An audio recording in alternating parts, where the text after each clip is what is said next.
So reverse racism doesn't exist, and I want to talk about that and really evaluate that, not coming from a place of playing the victim, but trying to get through this to become more socially conscious together, me and you. Let's do that.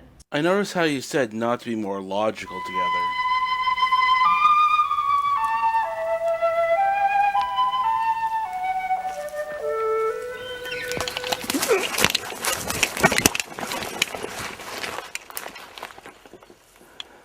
For a more complete story of the beaver, why not contact the Canadian Wildlife Service in Ottawa?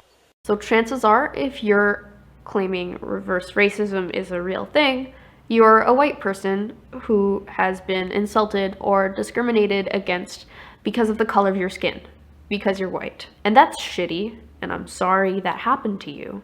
Don't patronize me with your bullshit. You're not sorry. But the reason why that is not racism is because it is not reinforced by years of societal values or holds any truth of social realities. That is the most fucking stupid thing I've ever heard, and I'm sorry.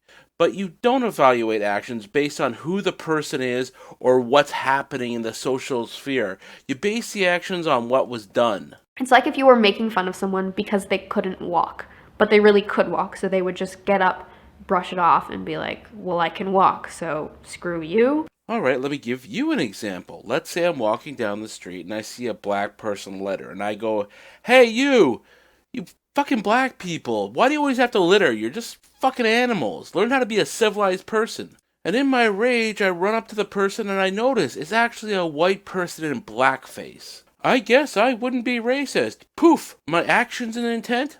Totally doesn't matter at that point. But if you really were making fun of someone who couldn't walk because they couldn't walk, that insult is reinforced by their reality, which makes that insult have so much more weight than if it weren't a reality. So her point is that if an insult actually hurts someone's feelings, it's far worse than if it didn't hurt somebody's feelings.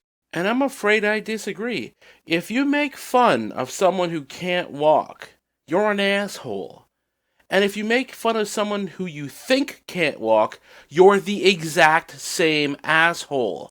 If you hold the position that actions have different severities based on who's targeted, you are arguing for inequality in today's society.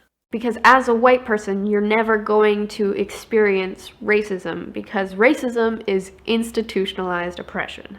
No, racism is the prejudice of any individual based on their skin, regardless if they're black, white, Chinese, whatever. And this is also really easy to prove, because let's say I go into a restaurant where a Chinese man is eating and he's slurping his noodles and smacking his lips, and I find this really, really annoying.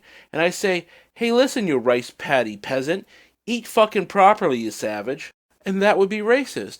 But according to you, if I flew to China and went to a Chinese restaurant and observed the same man eating the same manner, and I said the exact same thing, I would not be racist, because there I'm in the minority, and guess what? I hold no power. It is a social construct. It is not something that is decided by one specific person, like, hey, today I'm going to be racist, because that sounds like a jolly good time. No one's that much of an asshole. No one's that much of an asshole? Let me introduce you to this thing called the internet. That's how inequality works, right? It's something that we learn by accident. It's not something we consciously make a decision to make happen. Because as a white person, you're never going to experience what it is like to truly hate yourself because of the color of your skin. You're right. No white person has ever felt guilty about the actions of their ancestors and gone ahead and tried to be a slave to somehow make amends or anything.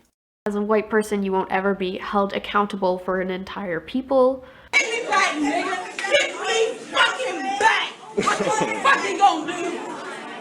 Fucking rape all my fucking ancestors! I fucking hate. As a white person, you're never going to have the color of your skin put before your merit. You're fucking a white male! So? You're a white man! And you won't ever have to wonder whether that cop is really there to help you, or is he there to incarcerate you or kill you.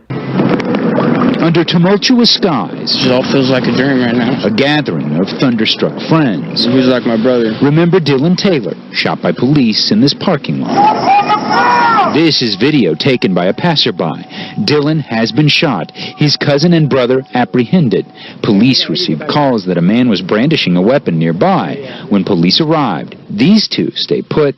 Dylan, police say, runs. He was verbally challenged and ultimately was shot. Is there a weapon? Did the man have a gun? There's a lot of interviewing that needs to be done and a crime scene that needs to be processed. So you could quickly look on his body, right? That's not something I can speculate at this time. Police won't say if Dylan had a weapon, but his brother and cousin say he emphatically did not. They say the only thing Dylan did was reach for his belt. Had his headphones in, you couldn't hear nothing. And they finally surrounded him. Is when they were like, "You're on the ground," I'm going to pull up his pants. And they shot him. Tonight at this vigil, light, tears, and comfort. I really want people to understand that because I have this conversation with family members because the majority of my family is white, and it's really awkward to have to stutter through that. Yeah, it must be really awkward to sit there and talk and pretend to respect your ideas even though you're a fucking idiot. You can't go back in time and decide to change history, not enslave an entire people or kill a lot of people based on their race or religion. Yep, and you can't go back in time to change a video.